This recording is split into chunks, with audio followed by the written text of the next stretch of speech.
नमस्कार श्रोतागण। आज मैं आपको वट सावित्री व्रत की कथा सुनाने वाली हूँ, जो कि सावित्री और सत्यवान की कथा है। इस कथा को वट पूजा करने के बाद आपको वट वृक्ष के पास सुनना है अथवा इस कथा को पढ़ना है। यह कथा इस प्रकार है। वट सावित्री व्रत की कथा भारतीय संस्कृति में पतिव्रता, धर्म और संकल्प की शक्ति का प्रतीक मानी जाती है।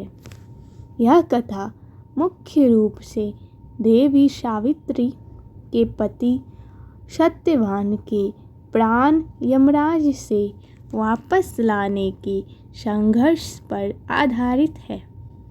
यहाँ मैं सावित्री और सत्यवान का पूर्ण कथा सुनानी शुरू करती हूँ। प्राचीन काल में मध्य देश के राजा अश्वपति की कोई संतान नहीं थी।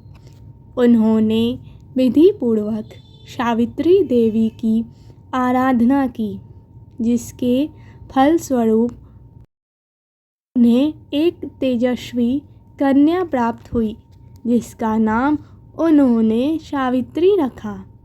सावित्री जब विवाह योग हुई तो उन्होंने तपोवन में रह रहे राजा धूम्रसेन के पुत्र सत्यवान को अपने पति के रूप में चुना। राजा धूम्रसेन अपना राज्य खो चुके थे और अंधे होकर वन में जीवन व्यतीत कर रहे थे। नारद मुनि की भविष्यवाणी जब सावित्री ने अपने निर्णय के बारे में पिता को बताया, तब वहां उपस्थित नारद मुनि ने शोक जताते हुए कहा कि सत्यवान अल्पायु है और विवाह के ठीक 1 वर्ष बाद उनकी मृत्यु निश्चित है। राजा अश्वपति ने सावित्री को बहुत समझाया, लेकिन सावित्री ने दृढ़ता से कहा, पति का वरण एक ही बार किया जाता है। अंततः सावित्री और सत्यवान का विवाह संपन्न हुआ। संकट का दिन। सावित्री अपने पति और सास ससुर की सेवा करते हुए वन में रहने लगी। जैसे जैसे सत्यवान की मृत्यु का दिन निकट आने लगा, सावित्री ने कठिन तप और व्रत शुरू कर दिया।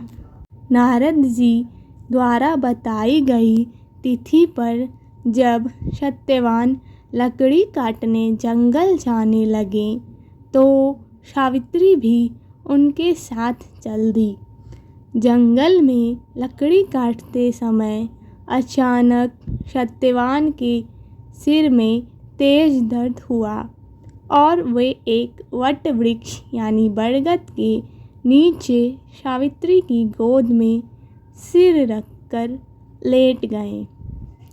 यमराज का आगमन और सावित्री का पीछा। कुछ ही क्षणों में वहाँ यमराज आए और सत्यवान के प्राण लेकर दक्षिण दिशा की ओर चलने लगे। सावित्री भी उनके पीछे पीछे चलने लगी।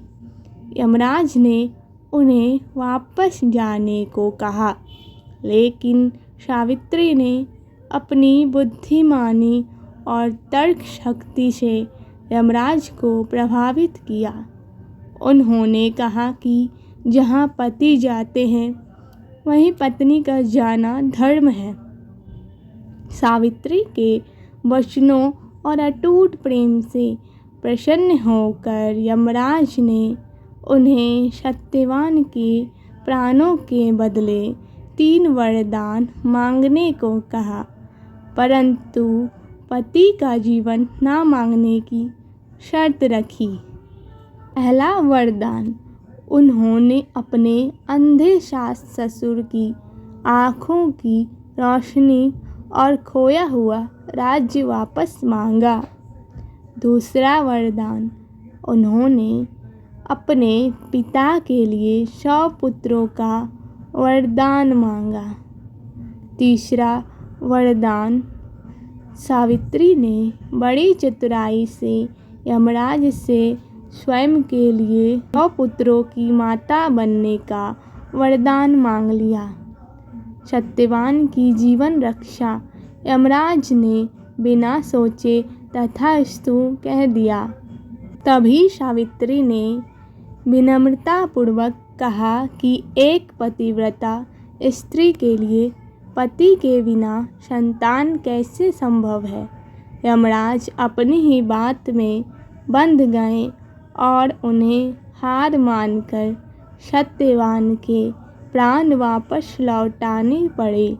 सावित्री उसी वट वृक्ष के पास पहुंची जहां सत्यवान का शव पड़ा था।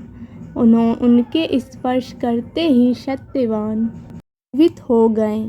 तभी से इस दिन को वट सावित्री व्रत के रूप में मनाया जाता है, जिसमें महिलाएं बरगद के पेड़ की पूजा कर अपने परिवार के सौभाग्य और पति की लंबी आयु की कामना करती है।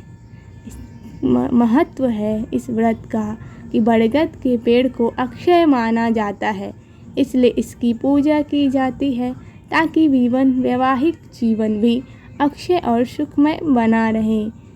धन्यवाद।